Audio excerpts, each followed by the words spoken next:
السلام علیکم ورحمۃ اللہ وبرکاتہ۔ ناظرین کرام، خلاصۃ القرآن میں پارہ نمبر 27 ہے۔ اس پارے میں ٹوٹل 7 صورتیں ہیں۔ ناظرین خوش آمدید، مرحبا and welcome to Misbah Ahmed social media. میں اپنے چینل پر نئے آنے والے تمام صارفین سے درخواست کرتی چلوں کہ یوٹیوب کے اس تعلیمی، اصلاحی اور تربیتی چینل کو سبسکرائب کریں، ساتھ میں موجود گھنٹی کے بٹن کو دبا دیجئے تاکہ ہر نئی آنے والی ویڈیو کا نوٹیفیکیشن آپ کو بر وقت پہنچے۔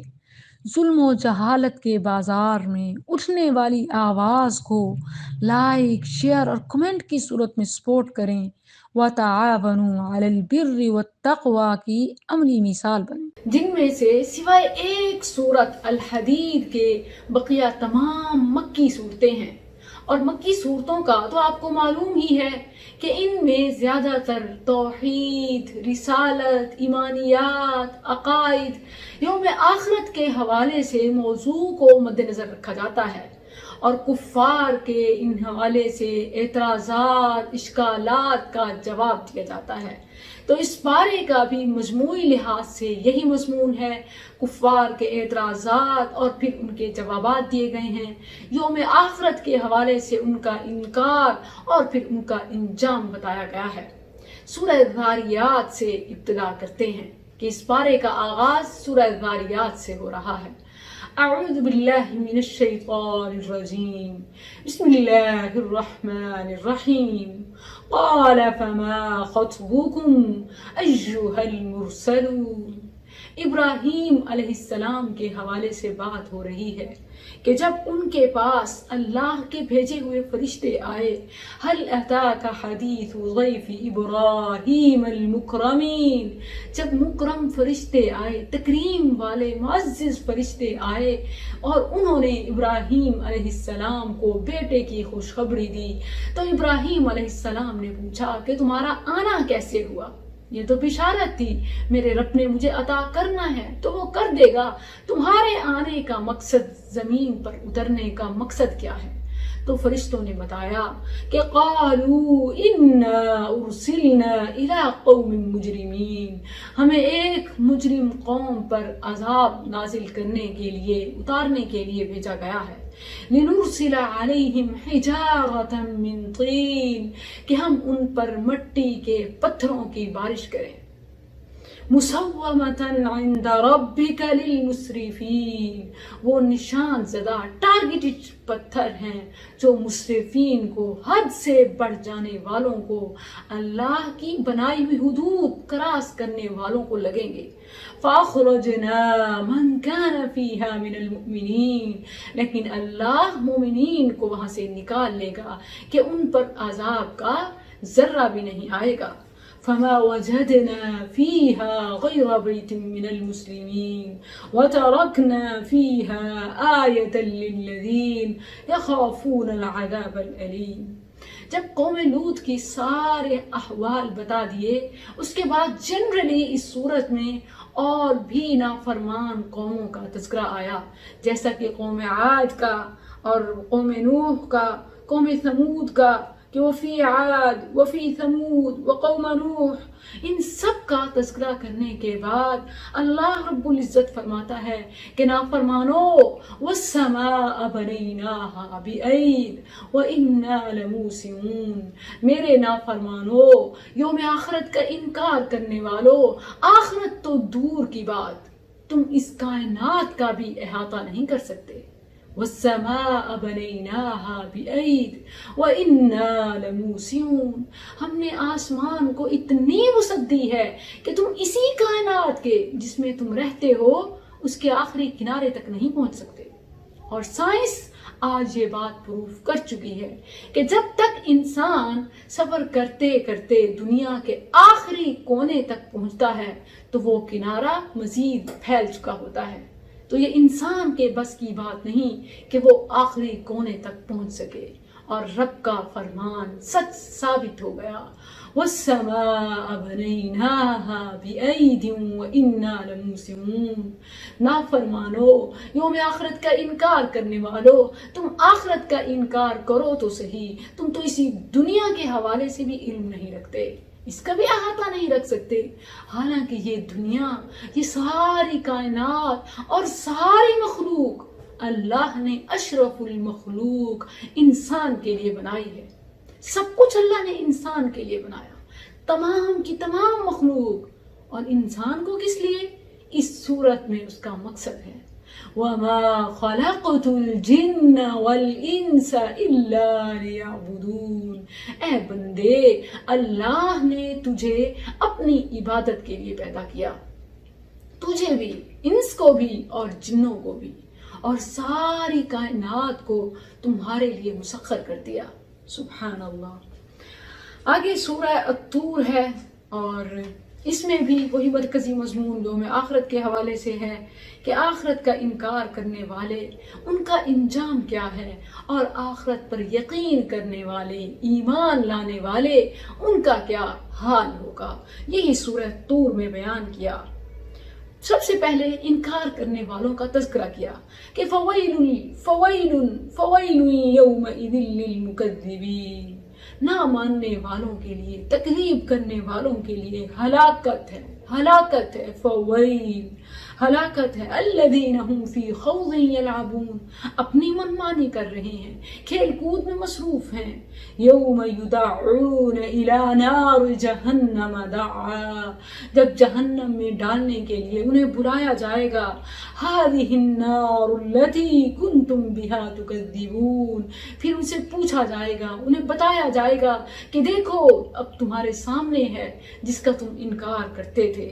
افسحر هذا ام انتم لا تبصرون، اب بتاؤ کیا یہ تمہیں جادو لگ رہا ہے یا ابھی بھی تم کو نظر نہیں آ رہا. اسلوہا، انہیں اس میں ڈال دو، ان نافرمانوں کو آگ میں ڈال دو. فاصبروا او لا تصبروا، یہ چیخیں یا صبر کریں. سواء علیکم، لیکن فائدہ کوئی نہیں ہے، برابر ہے. انما تجزون ما کنتم تعملون، جو کچھ دنیا میں کر کے آئے ہیں اب بدلہ تو دیا جائے گا.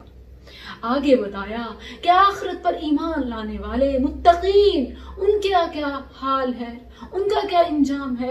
بتایا ان المتقین فی جنات و نعیم، ان کے لیے تو نعمتوں والی جنات ہیں.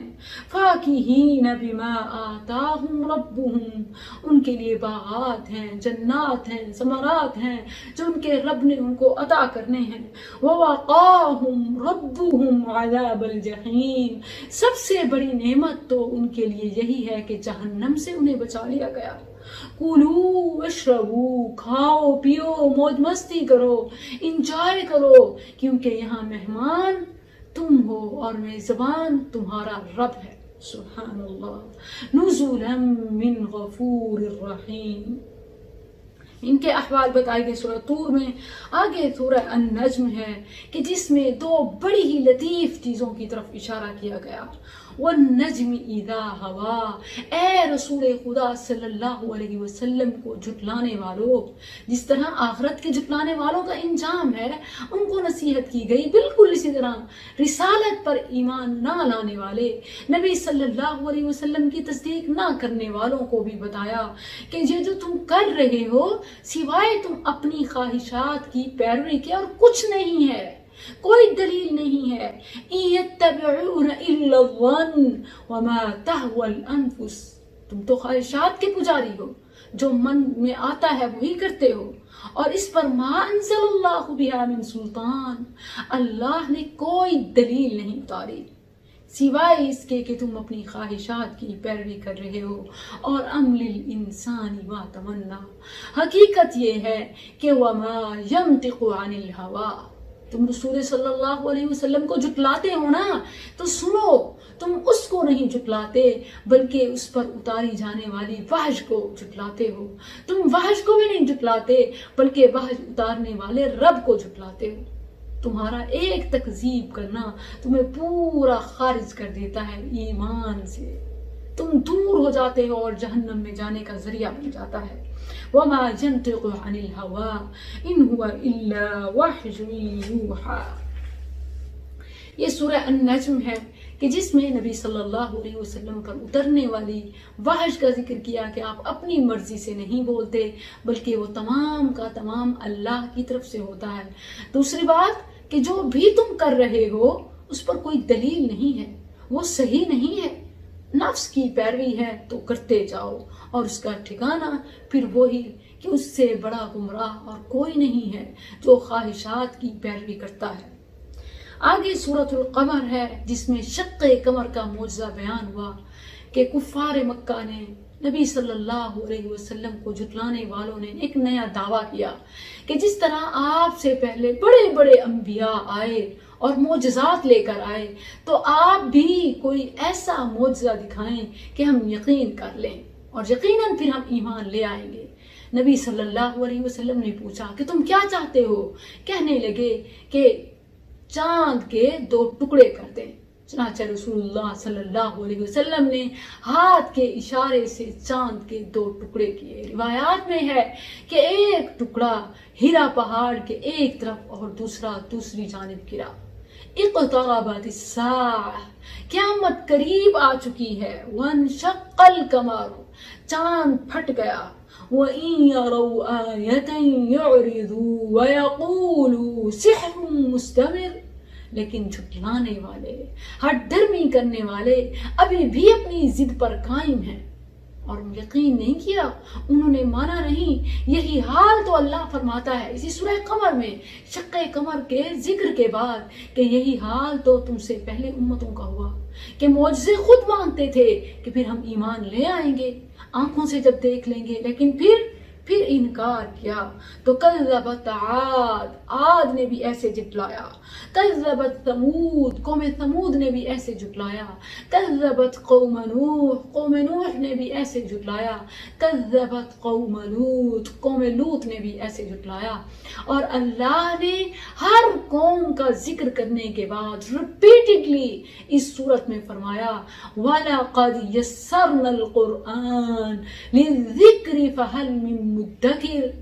معجزات کو صرف انہوں نے نہیں جھٹلایا بلکہ سب سے بڑے جھٹلانے والے تو تم ہو جو سب سے بڑے معجزے قرآن کو جھٹلاتے ہو، جبکہ ہمیں سمجھنے کے لیے، ہم نے سیکھنے کے لیے، ہم نے پڑھنے کے لیے اس قرآن کو آسان کر دیا ہے۔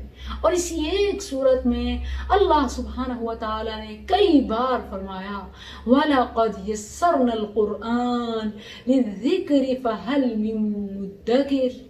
آگے سورہ الرحمن ہے کہ جو خوبصورت انداز بیان لیے ہوئے ہے کہ سبحان اللہ، اس جیسا تو پورے قرآن کی اور کوئی صورت ہی نہیں ہے۔ اللہ نے کائنات میں موجود ہر نعمت کا ذکر کیا اور ہر نعمت کا ذکر کرنے کے بعد پوچھا فَبِأَيِّ آلَاءِ رَبِّكُمَا تُكَذِّبَانِ، آسمانوں کا ذکر کیا، آسمان پر موجود مخلوق کا ذکر کیا اور پوچھا کہا فَبِأَيِّ آلَاءِ رَبِّكُمَا تُكَذِّبَانِ، زمین کا ذکر کیا، زمین پر موجود مخلوقات کا ذکر کیا، فضاؤں کا ذکر کیا، بحر و بر کا ذکر کیا، جنات کا ذکر کیا، جہنم مجرمین کا تذکرہ کیا، اور پھر ہر ایک نعمت کے بعد اور ہر آزمائش کے بعد رب پوچھتا ہے فَبِأَيِّ آلَاءِ رَبِّكُمَا تُكَذِّبَانِ، تم اپنے رب کی کون کون سی نعمت کو جھٹلاؤ گے۔ الرحمن علم القرآن، سورہ رحمان خوبصورت انداز بیان لیے ہوئے ہے۔ سورہ واقعہ قیامت کے نام پر اس سورت کا نام ہے، اور واقعہ کا مطلب کیا ہے؟ واقع ہونے والی کہ جس کے آنے میں کوئی شک نہیں، کسی قسم کا شک نہیں، اور تمہارے نہ ماننے سے یہ نہیں کہ وہ آئے ہی کہ نہیں، ایسا نہیں ہوگا، بلکہ تمہارے نہ ماننے کا نقصان تمہیں ہی ہوگا۔ اس واقعہ صورت میں اللہ سبحانہ و تعالی نے 3 کیٹیگریز بتائی ہیں۔ ایک تو ہے کہ والسابقون الاولون والسابقون السابقون اولئک المقربون، وہ صحابہ کرام ایمان میں سبقت لے جانے والے کہ ان کے لیے تو فی جنات النعیم، ان کے لیے تو اللہ نے انتہائی اعلیٰ نعمتیں اپنے پاس رکھی ہیں۔ اعلیٰ سرور موضونہ، متکئین علیہا متقابلین، وہ اپنے تختوں پر ٹیک لگائے، آگے پیچھے ان کے غلمان ہوں گے، خدام ہوں گے، یطوف علیہم ولدان مخلدون باکواب و اباریک، ایسی جنت کہ کوئی آنکھ نے دیکھا نہیں، کسی دماغ نے، دل نے کوئی امیجنیشن نہیں کی، کسی ہاتھ نے چھوا نہیں، ایسے ایسے الفاظ رب نے استعمال کیے کہ بس سننے والا اس سحر میں کھو جائے اور اس کے لیے کوششیں کرے۔ اور دو کیٹیگریز بنائیں کہ فاصحاب المیمنہ ما اصحاب المیمنہ، کہ دائیں ہاتھ والے کیا ہی کہنے ان کے، کہ وہ اصحاب الیمین ما اصحاب الیمین فی سدر مخضود، ان کی نعمتوں کا تذکرہ کیا، پھر عذاب والوں کا، نافرمانوں کا، کہ وہ اصحاب الشمال ما اصحاب الشمال فی سموم وحمیم، دھوئیں میں، آگ میں، وظل من یحموم لا بارد ولا کریم، آرام، سکون، ٹھنڈا تو کچھ ہوگا ہی نہیں۔ انہم کانوا قبل ذلک مترفین وکانوا یصرون علی الحنث العظیم، سب کچھ کیوں اللہ، کیوں، کیا وجہ ہے اتنی سخت سزائیں؟ وَكَانُوا يَقُولُونَ، کیونکہ وہ کہتے تھے کہ دنیا میں اَإِذَا مِتْنَا وَكُنَّا تُرَابًا، کہ جب ہم مٹی ہو جائیں گے، ہم مر جائیں گے، ہم گل سڑ جائیں گے تو کیا ہم پھر اٹھائے جائیں گے؟ اللہ اکبر۔ اللہ فرماتا ہے کہ جو پہلی دفعہ تخلیق کر سکتا ہے تو وہ کیا دوسری بار نہیں کر سکتا؟ جبکہ پہلی بار ہی مشکل ہوتا ہے، کامن سینس ہے، تو دوسری بار کرنے پر تو وہ زیادہ قادر ہے، بس یہ لوگ سمجھتے نہیں ہیں۔ آگے آخری سورت سورہ الحدید ہے کہ باقی یہ تمام صورتیں توحید، رسالت، یوم آخرت پر ایمان کے حوالے سے کفار کے اعتراضات اور ان کے جوابات ہیں، ماننے والوں کا حال اور نہ ماننے والوں کا انجام یہ بتایا گیا۔ لیکن اس مدنی صورت میں کہ جب مسلمان صحابہ کرام ہجرت کر کے مدینہ آئے اور ان کے پاس گھر بسنے کے لیے، بسانے کے لیے کچھ نہیں تھا، خالی ہاتھ تھے، تو اس وقت اہل ثروت کو، مالدار لوگوں کو اللہ نے یوں مخاطب کیا، من ذا الذی یقرض اللہ قرضا حسنا، گویا اپنے اندر موجود کمزوروں پر خرچ کرنا، اپنا پیسہ اللہ کے ہاں جمع کروانا ہے۔ تو کون ہے جو اللہ کے ساتھ کاروبار کرنا چاہتا ہے؟ کون ہے جو اللہ کو قرض حسنا دینا چاہتا ہے؟ کیونکہ جو اپنے مسلمان بھائی کی مدد کرتا ہے اللہ اس کی مدد کرتا ہے۔ من کان فی حاجت اخیہ کان اللہ فی حاجتہ، یہ سورہ حدید کا مضمون ہے کہ اس میں انفاق فی سبیل اللہ کی ترغیب دی گئی ہے، اور پھر آگے ایک ایسی بات کی کہ دنیا میں جو تم جمع کر رہے ہو کس لیے؟ کیا یہ ابدی زندگی ہے؟ بلکہ تم نے تو چھوڑ کر چلے جانا ہے، اور پھر یہ کسی اور کا ہو جانا ہے، اور یہ آدم سے سلسلہ جاری ہے، کوئی اپنے ساتھ کچھ بھی نہیں لے کے گیا۔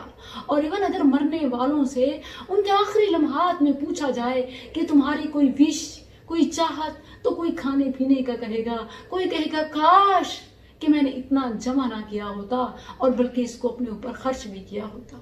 تو یہ حسرتیں کسی کام نہیں آئیں گی۔ آج وقت ہے اور یہ رمضان کی بہترین گھڑیاں ہیں کہ انفاق فی سبیل اللہ کر کے اللہ سے زیادہ اجر و ثواب لیں اور اللہ کے ساتھ کاروبار کریں۔